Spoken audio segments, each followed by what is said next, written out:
Hi guys, in this video I'm going to discuss PRP injections and whether they're useful for Achilles tendinopathies.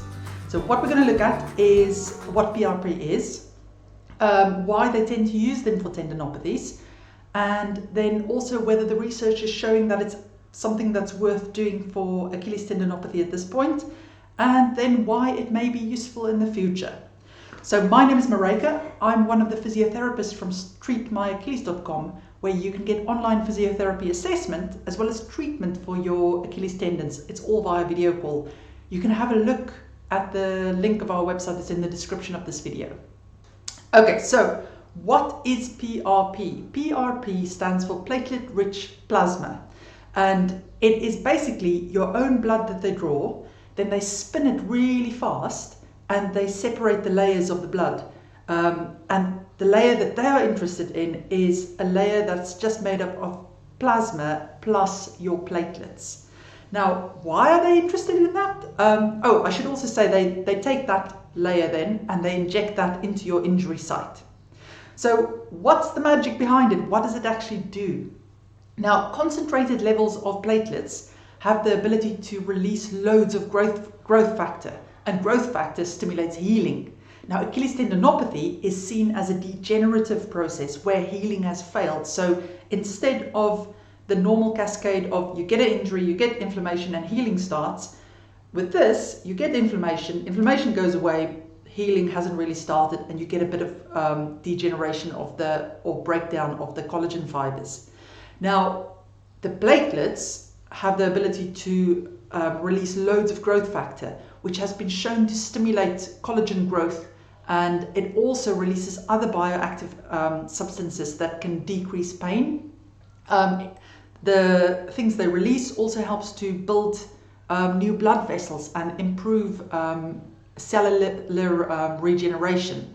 So in theory, these PRP injections should be able to help the healing process. Now, what does the research show? Does it actually work for Achilles tendinopathies? There's strong research showing that it definitely works for, or it's got added benefit if you use it for tennis elbow, which is very similar to Achilles tendinopathy, as well as patellar tendinopathy, as well as, what's the other one? Oh, plantar fasciitis. And then it even seems to work for things like osteoarthritis of the knee. But unfortunately, the research at the moment for Achilles tendinopathy is showing that it doesn't really add any benefit if you compare it to just placebo injections or treatment, other types of treatment like eccentric training or a shockwave and things like that. There's quite a few meta-analysis and reviews that's looked at all the research on the topic of PRP and Achilles tendinopathy, and they pulled the randomized controlled trials because you need a control in a trial to see whether it actually works, because time itself can make something improve. And what they found is at the moment they can't really recommend PRP injections. But I do want to kind of play devil's advocate and say do not close the door on PRP injections yet, because the problem with the research is that the quality of the PRP preparation that they get from your blood can vary quite dramatically between studies, between patients, because first of all, there's more than 16 types of machines that they can use to prepare this, the collagen-rich plasma. And they've shown through studies that each one of these machines gives you a different concentration of plasma, of platelets. Then also, in some studies they just spin the solution once, in others they spin it twice. So that already also affects how many platelets you have. Then they sometimes add an activation substance which allows platelets to release more of their growth factors and other bioactive substances.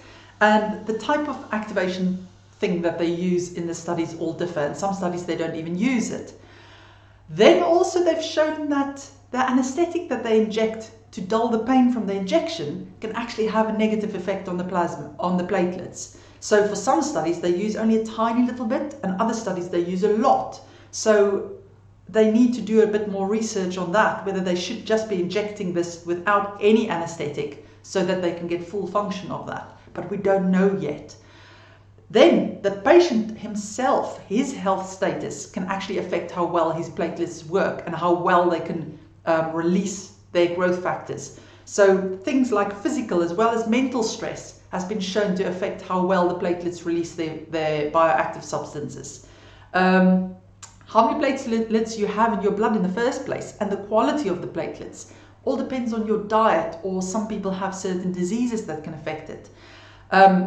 Things in your diet that can affect it, caffeine, as well as, where's those words, because I can't say them.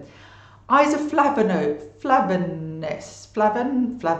I don't know. Anyways, it's a substance that is in legumes. Then also, or legumes, I can't speak English today.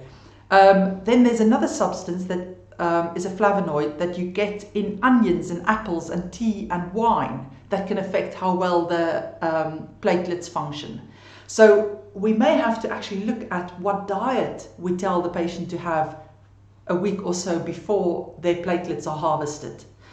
What else can affect it? So we've talked about mental stress. Yes, so there's actually a much longer list of all of these things that can affect platelet function. So you can see that we need a standardized method. They seem to have got it right for the tennis elbow and for plantar fasciitis and those things.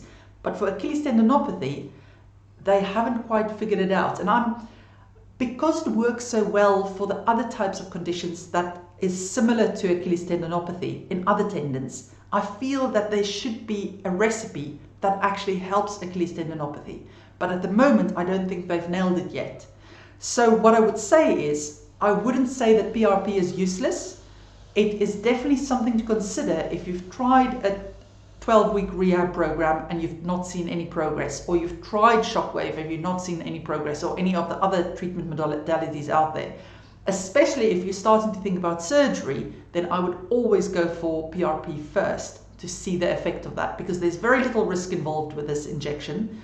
And it may just be that they get it right for you, or that your platelet count is good on that day and it works for you. So, in summary, not quite a magic fix, but maybe useful as if everything else has failed. Let me know if you've got any questions, and if you need more help with your Achilles injury, you're welcome to consult us via video call online. So have a look at the description of this video, our link is there. Take care.